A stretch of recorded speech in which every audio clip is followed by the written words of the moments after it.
Unsolved. The JonBenet Ramsey Case, Netflix Docuseries Review. Well, it was well made, yet it's nothing really special. It is a slow burn, as they say, meaning it is boring at times. The crime scene videotape recording is used often and is real clear. Most of the crime scene photographs presented in the documentary are recreations, not the real photographs. The ransom note, the close-up of the suitcase, the garrote, they're not the real deal. And oh, by the way, John Ramsey pronounces garrote the same way that I do. Another issue is John Ramsey's memory. I don't think he can remember the facts anymore. So what follows is my review of the 3-part series. Before I begin, let me expand on is the photograph of a real crime scene photograph or real? So the way I tell the ransom note is, we do respect your business. The "do" is scratched out, and it looks like 2 little cartoon ghost faces to me. So that's how I can check. And then on the bowl of pineapple, the spoon points at approximately 9 o'clock, with the glass being 12 o'clock north. And if you look at the glass, the tab on the tea bag is outside of the glass and closest to the bowl. So if you see those things, then you know you're looking at a real photograph or videotape of the crime scene evidence.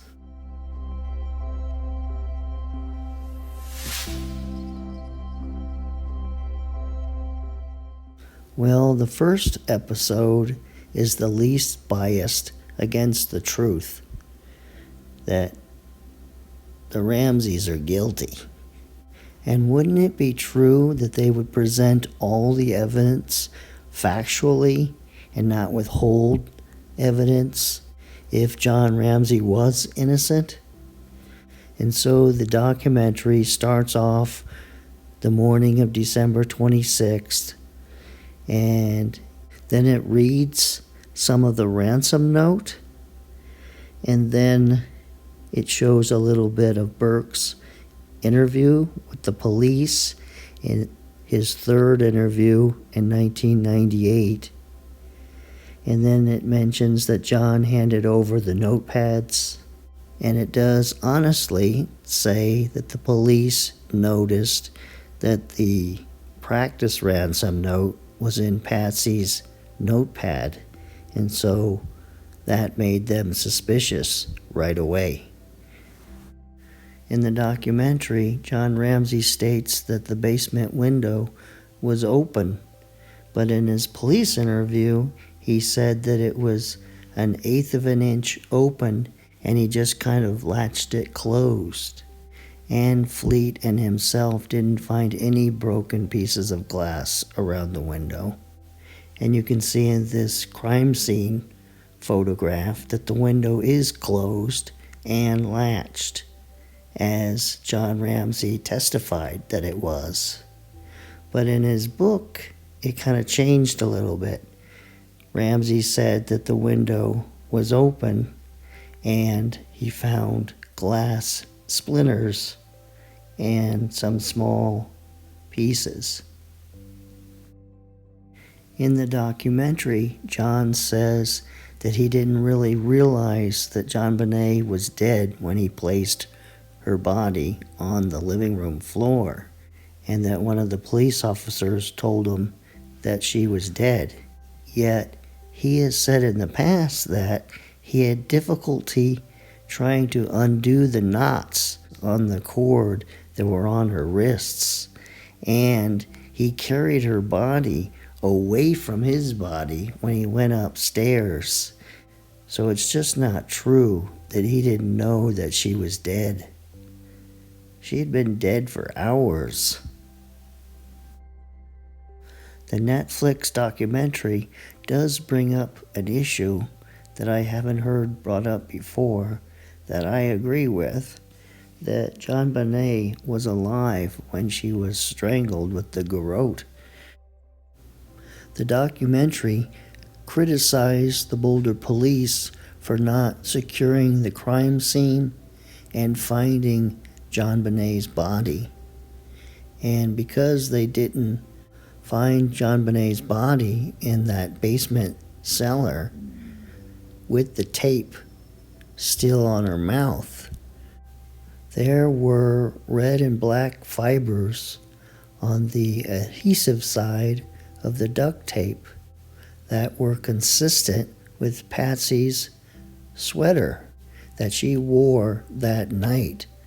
And so how could she explain them being there if the crime scene technicians had removed the tape from JonBenet's face? Also, the documentary states there was no snow on the ground back around the grating in the patio area back there. However, the police that got there early in the morning said there was no footprints in the snow out there. And even John Ramsey said that it was snowing or lightly snowing that night and in the morning.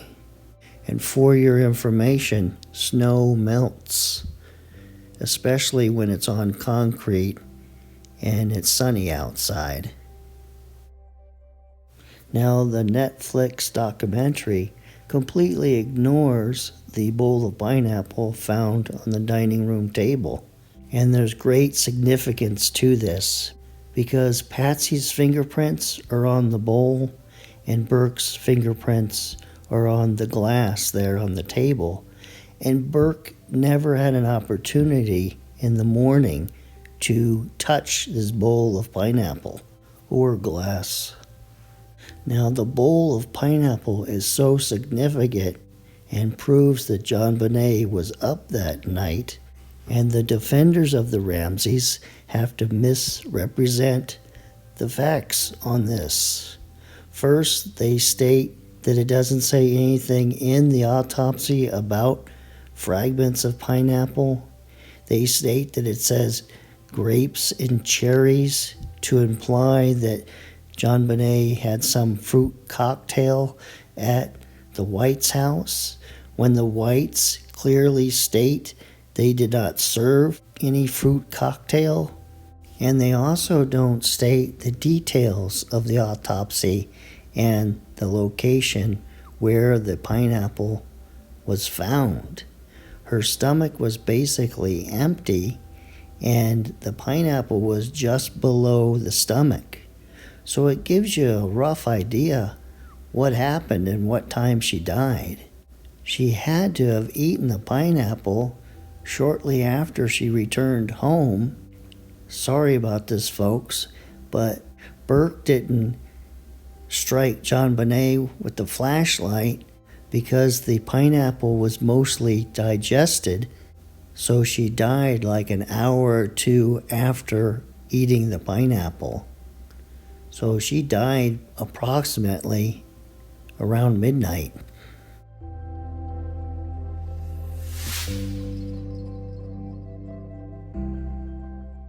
Now, the second part of the documentary series is by far the most biased, and all of the guests speaking are from Team Ramsey. Not literally, just people that believe the Ramseys are innocent. So you have Paula Woodward, John San Augustin, Michael Tracy from the University of Colorado, and Lou Smith. Lou has passed away, so they used previously recorded material for his opinion. And they all believed that an intruder entered the house that night and killed JonBenet. And they all weren't there in the beginning stages of the crime, and they push false narratives like the police are bad people and are mistaken about what they saw. For example, that Patsy first said that she found JonBenet missing, then found the ransom note. Now, in the documentary, I learned one thing new to me, that JonBenet did not wet the bed that night when they were questioning Detective Steve Thomas. So what most likely occurred was when JonBenet was strangled to death, she lost control of her bladder. And that appears to be true because the stain on her long johns kind of lines up and matches the stain on her underwear. Now, this gentleman is the worst at spreading false information, and he came aboard when Lou Smith joined the investigation 6 months or more after JonBenet's death. Now, one of the statements he made in the documentary was that the DNA found did not match anyone in the Ramsey family. But he's forgetting one significant fact. All of the DNA matched JonBenet, and it was either solely her DNA or the majority component of the DNA. So to set the record straight, the bloodstains from her shirt was only JonBenet's DNA. The bloodstains from her underwear was a mixture of JonBenet's, being the majority component, and the unknown male number 1 being the minority component. Then the next 2 items are taken during the autopsy for a standard to compare to the other exhibits. And then the DNA from underneath the right and left hand fingernails is a mixture, but it doesn't match the unknown male number 1 DNA. Then the samples from the tape are only JonBenet's DNA. The blood stain from the white blanket are only JonBenet's DNA. And the blood stains from her nightgown are only JonBenet's DNA. Now, the significance of this is, by not pointing out that JonBenet's DNA was found there, it makes it seem like an intruder definitely committed the crime. But when you realize that the DNA could have possibly come from her long johns, because they were hand-me-downs and boys' long johns. So it's very possible that some innocent person contributed that DNA onto the long johns, and it got transferred to her underwear.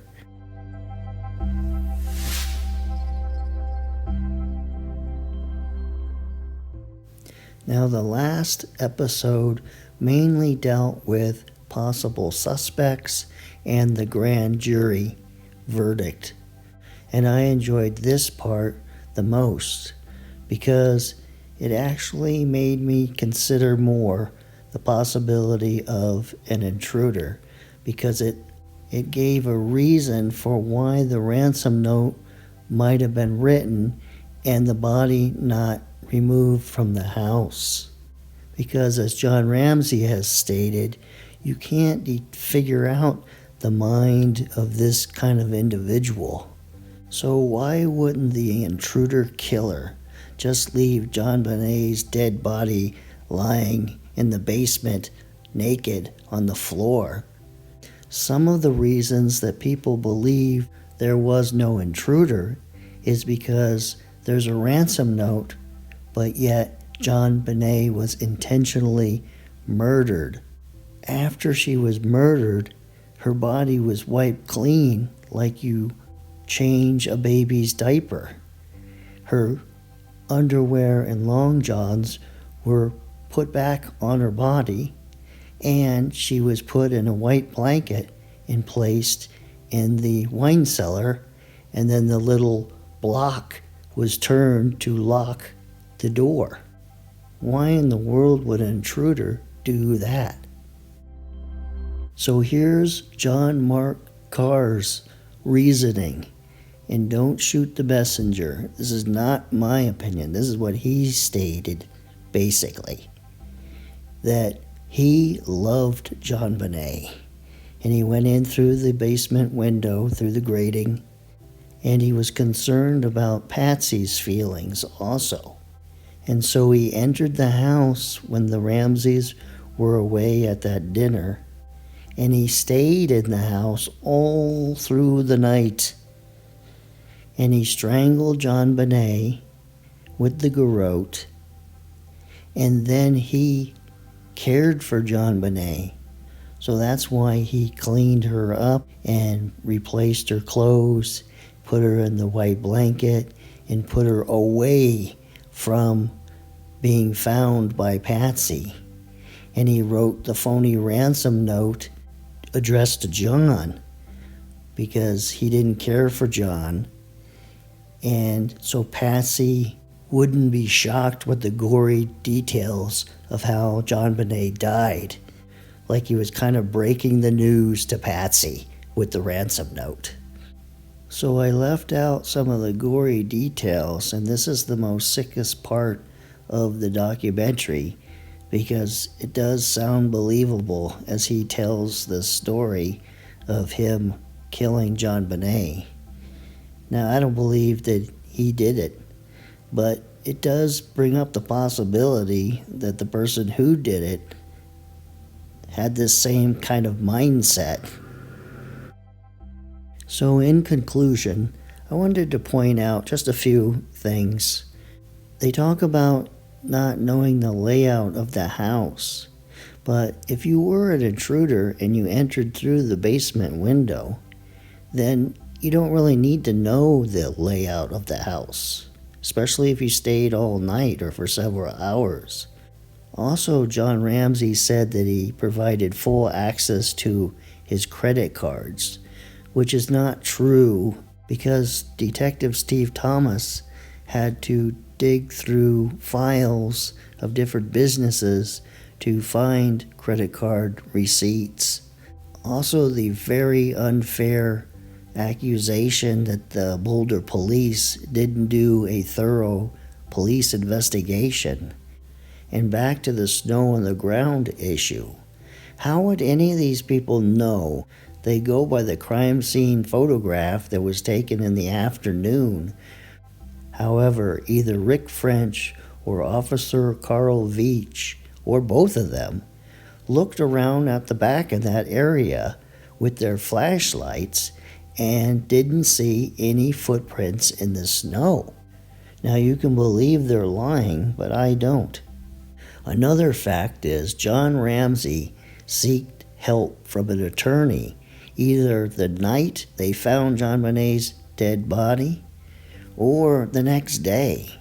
And I read that the law firm hired investigators and they were at Fleet White's house the following day asking questions before the police even had gotten there.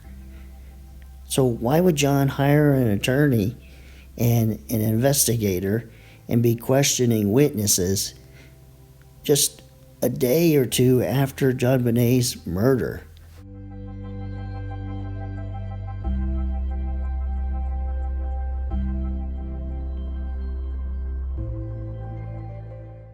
Well, this ends this episode of Unsolved, and I kind of accidentally fell into this video.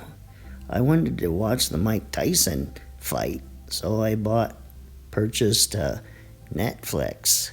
And then I noticed, like a week later, they were going to have this documentary on JonBenet. And I thought, hey, that would be a good episode for my show. And now there's all this news about the series and John going on television. And I was unaware of any of this going to take place. And so why is there a delay in my episode on this series? Because it takes me several days to make one of these episodes. There's a lot of editing involved and research. So I'll see you the next time.